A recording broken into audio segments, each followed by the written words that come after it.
The first thing I remember after the light took me was the smell. Not fire, not roses, something older, like river water after a hard rain. The kind of earthy cold that fills your lungs when you're standing barefoot on the bank of the Shenandoah at 5 in the morning and the mist hasn't burned off yet. I was 81 years old, lying on the kitchen floor of my house in Harper's Landing, West Virginia, and the last thought I'd had before the world went sideways was that I'd forgotten to turn off the burner under my coffee pot. My name is Corvus Aldane Whitlock. I've been called Corv by everyone who matters to me for the better part of 6 decades. I am not a man given to exaggeration. I spent 34 years as a hydrological surveyor, which is the kind of job that drills precision into your bones until estimation feels like a moral failing.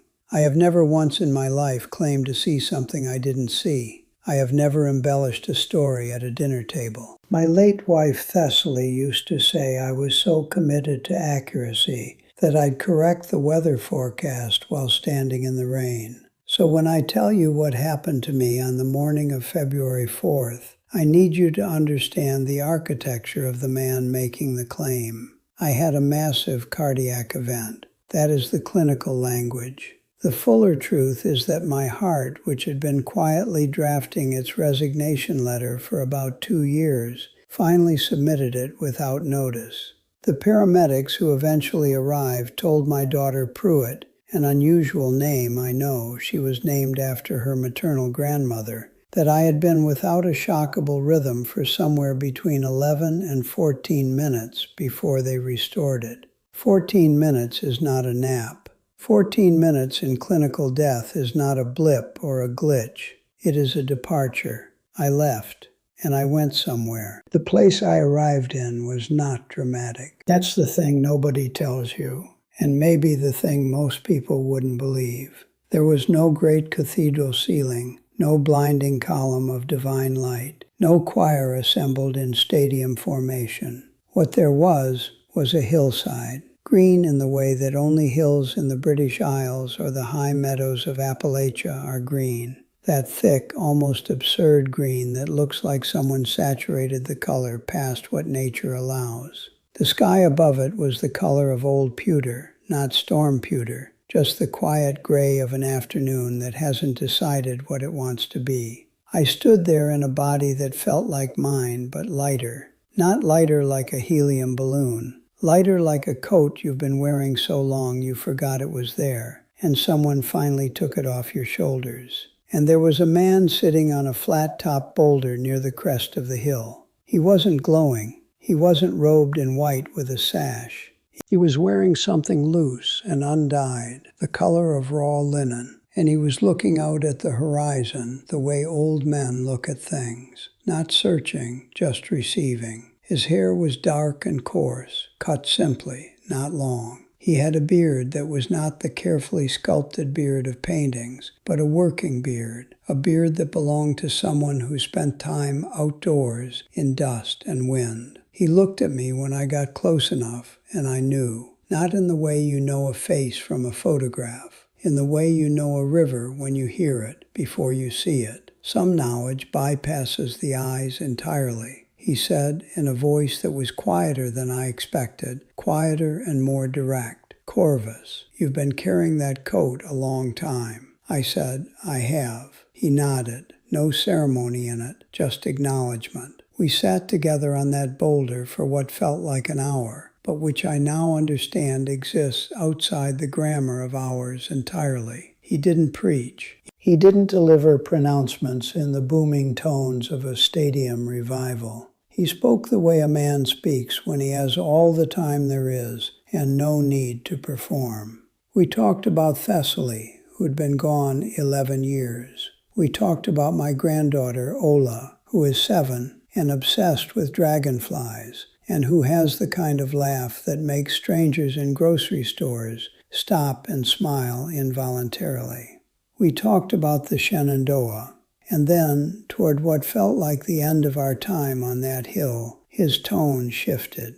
Not ominous, not thunderous, but careful, the way a surveyor's tone shifts when the numbers stop being routine and start mattering in a different way. He said, "There is something I need you to carry back." He told me about 4 places, not in the language of condemnation, not the language of a vengeful deity with a ledger and a grievance. He spoke the way a man speaks when he has seen the whole arc of a river system and needs to warn someone downstream. These were not punishments being planned. These were consequences already in motion. Geological, social, ecological, spiritual. The word he used, which I'm translating as best I can from whatever language the knowing came in, was something like a convergence, a place where multiple streams of consequence arrive at the same confluence at the same moment. He told me that the window was narrow. He gave me a date, April 11th. The first place was a stretch of coastal territory in Florida, not the whole state, but a specific coastal corridor running from roughly the area around Palmetto Crest down through the lower Gulf-adjacent parishes. He didn't say flood. He didn't say storm. He said the land there was in a kind of argument with itself, and that the argument was approaching its conclusion. People who had been feeling uneasy there without knowing why. People whose sleep had gotten strange, whose animals were behaving oddly, whose bones ached in ways they couldn't account for. Those feelings were not anxiety or hypochondria. They were the body's older intelligence telling them what the rational mind had been trained to dismiss. The second place was a region of the Central Valley in California, an agricultural stretch between a town whose name I'll render as Hollenbeck and the foothills east of it. He told me there was a kind of exhaustion in that land, the way a body becomes exhausted after fighting infection for too long. The water table there had been in crisis for longer than the official acknowledgement of that crisis, and what was coming was not simply a resource problem.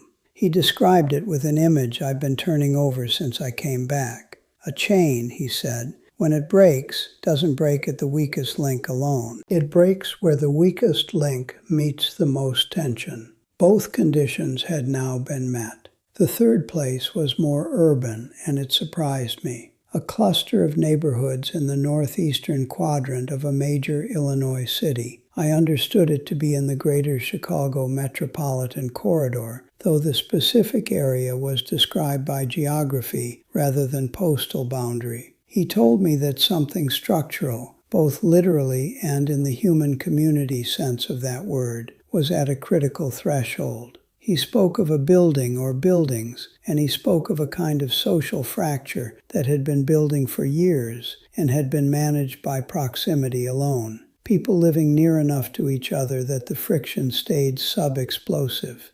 That proximity was about to stop being a buffer and start being a fuse. The fourth place was the one that sat with me longest. It was in the Pacific Northwest, a rural county in Washington State, somewhere in the rain shadow country east of the Cascades, in the dry pine and basalt territory that most people who think of Washington think of last. He was quiet for a moment before he described this one. Then he said something I've been trying to find the right English for ever since. He said, and I'm doing my best, that there are places where the membrane between what has happened and what is happening wears thin, and that in this particular county, in this particular season, that membrane had become dangerously translucent.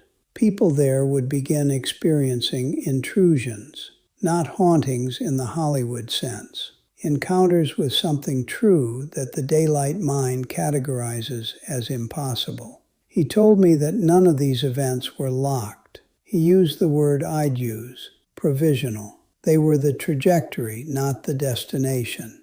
A trajectory can be altered, but to alter a trajectory, you have to first be willing to see it clearly. and you have to not be standing in its path when it arrives. Then he said something that I think about every single morning when I wake up and feel the strangeness of still being here, of having come back from wherever I went. He said, "I'm not sending you back to save them. I'm sending you back because you're the kind of man who tells the truth, even when it costs him something. And right now, the truth needs a man like that to carry it." The hillside dissolved. The pewter sky dissolved. The smell of river water went last. And then I was back on the linoleum of my kitchen floor in Harper's Landing, and there was a paramedic named Orenthal crouched over me with paddles, and he had the expression of a man who had already filed the paperwork in his head and was surprised to have to take it back. I've been alive again for 63 days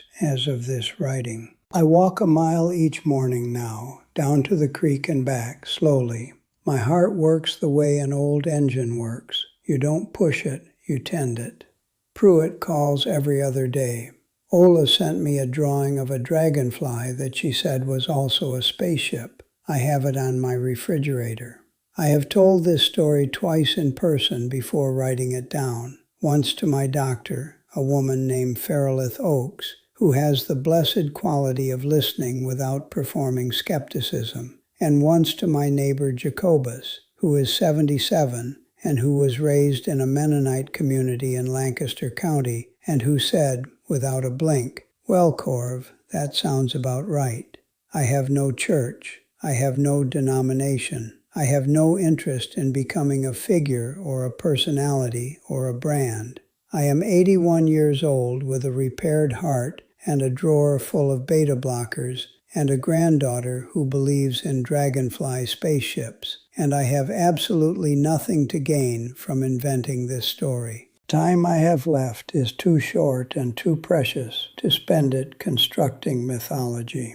What I have is a memory that is clearer and more detailed than any other memory in my life. Clearer than the day I married Thessaly on the porch of her parents' house in Cabell County. Clearer than the morning Pruitt was born.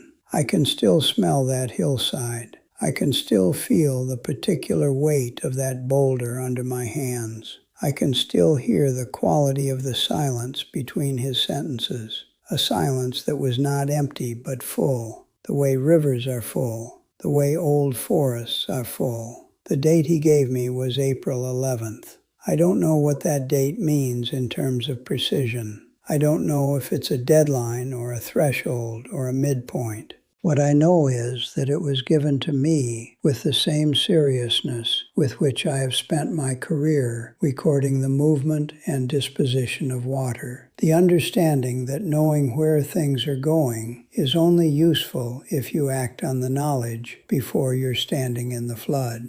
If you live in coastal southwest Florida, in the Central Valley of California, in the northeastern quadrant of Chicago, or in the dry side counties of eastern Washington, I am asking you to listen to whatever unease you may have been feeling in your body and your bones and your sleep.